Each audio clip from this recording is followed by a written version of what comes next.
You found your dream alternative home. The design is perfect. The price actually makes sense. And then someone tells you zoning won't allow it.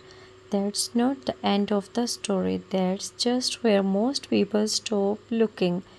You have probably spent hours watching Barndominium tours and concept art walkthroughs.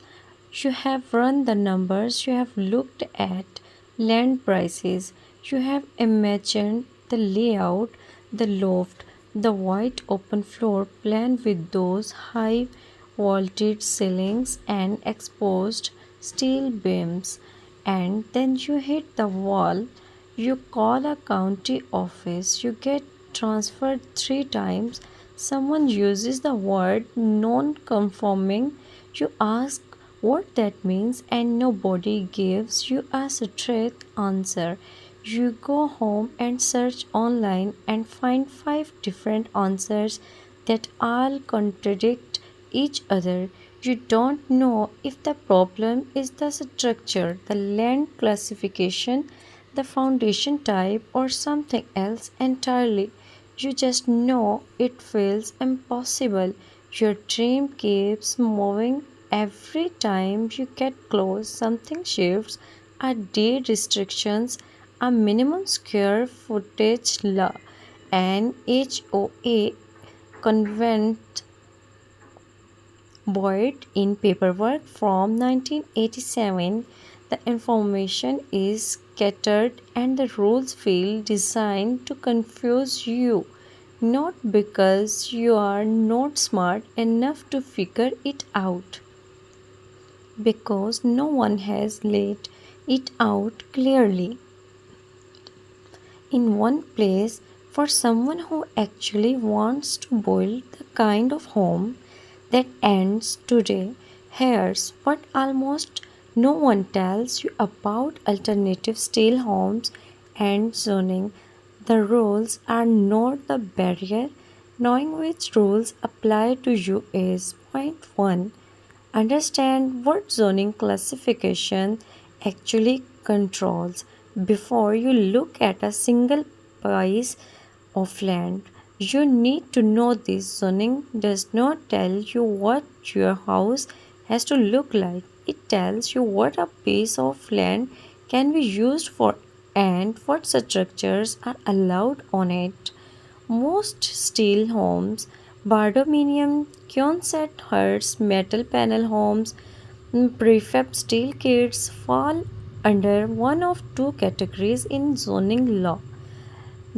They are either classified and residential structures or agricultural structures. That one classification changes everything.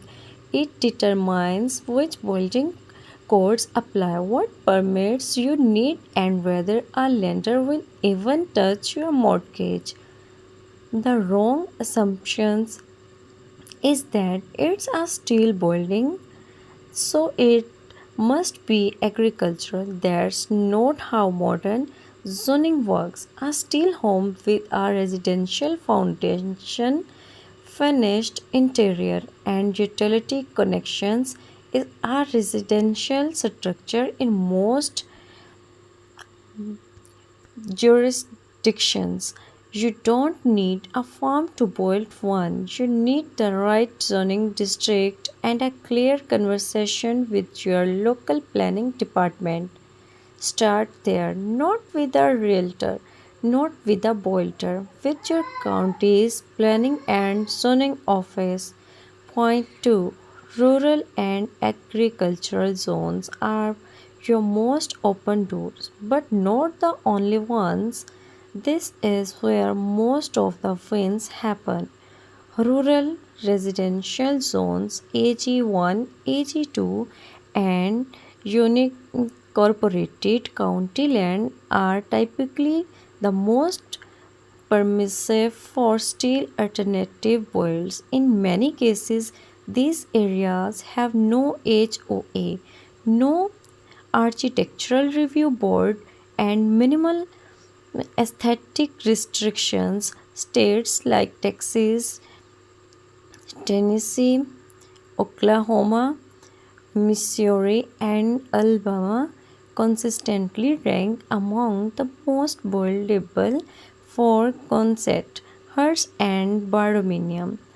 Texas is particular has almost no statewide residential building code enforcement outside incorporated city limits. Build outside city limits in Texas and you are working almost entirely with country rules which are often minimal or non-existent, but rural is not your only option. Some suburban and semi-rural jurisdictions have updated their codes in the last 5 years specifically to allow steel frame and metal panel residential construction. This has been driven by housing shortage pressure and the growing popularity of alternative housing. ADU friendly zones areas that allow accessory dwelling units are particularly worth investigating if you are starting with a smaller footprint. And this one shift is where you look can open up options you did not know existed. Point 3 HOAS are the hidden veto and they are avoidable. A favorable zoning classification does not protect you from HOA restrictions. This is the trap that catches most people. You find land in the right zone, the county approves your plans, and then you discover the subdivisions CC and RS covenants, conditions, and restrictions prohibit metal exterior materials or require a specific architecture style. HOAs have a legal right to enforce these rules even when local government does not. The fix is simple but non negotiable. Before you buy any land, ask the seller or county recorder for a copy of any recorded CC and RS. If HOA documents exist, read the exterior materials section and the definition of an approved structure before you sign anything, no exceptions. Rural raw land, uplatted parcels not part of any subdivision, usually carriers no HOA at all. That's your safest starting point if you want maximum design freedom with a Quonset hut or steel barndominium. Most people never check for this before the buy, which is exactly why their wild dreams collapse at the worst possible moment. Point 4. The states and counties actively welcome steel homes right now. Some jurisdictions does not just permit steel homes, that actively make the process easier. Here's where the landscape is most favorable. Texas leads by a wide margin. Unincorporated areas in counties like Kaufman, Henderson, and Rath have minimal restrictions and well established permit paths for barndominiums. Tennessee is close behind. It allows honor boiler construction with favor, license, hurdles, and a growing community of metal home builders. Missouri Ozark region has become a hub specifically because of flexible rule zoning and low land costs. On the coast, the picture is harder.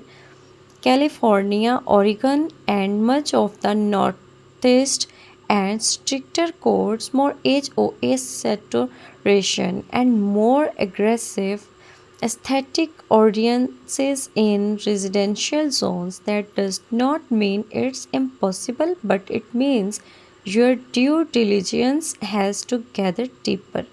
If you are open to location flexibility, use the USDA rural development maps alongside your state's county zoning portal.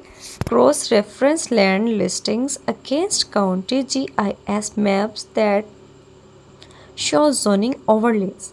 You can do this for free. It takes time, but it shows you exactly what you are working with before you spend a dollar. Point 5. How to talk a zoning office and actually get useful answers. Most people go into a zoning conversation either too vague or too specific too fast. Both approaches get you bad information. Don't say, can I build a barndominium here? The word barndominium means nothing in a legal zoning context.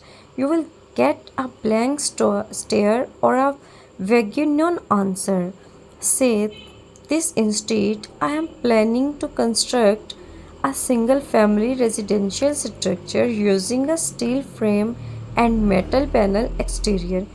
I would like to understand the permitted use in this zone and whether there are any exterior material restrictions or minimum square footage requirements I should know about.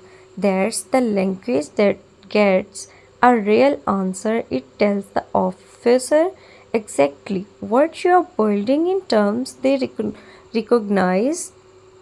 It surfaces the three most common friction points: use, classification, materials, restrictions, and size minimums in a single question.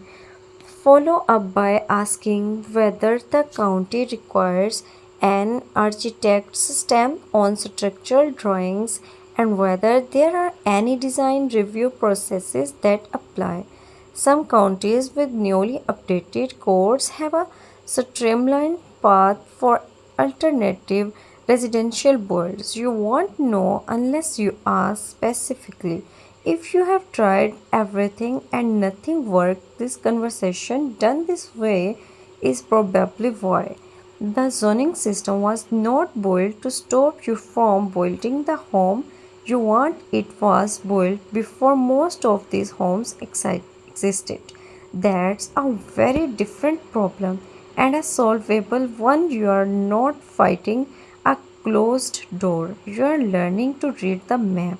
Pick one point from the video that connects directly to where you are right now, whether that's identifying your zone app type, pulling CCNRS on a parcel you have been watching, or planning your first call to county office. And take that one step this week, just one. The whole path gets clearer the moment you start moving through it.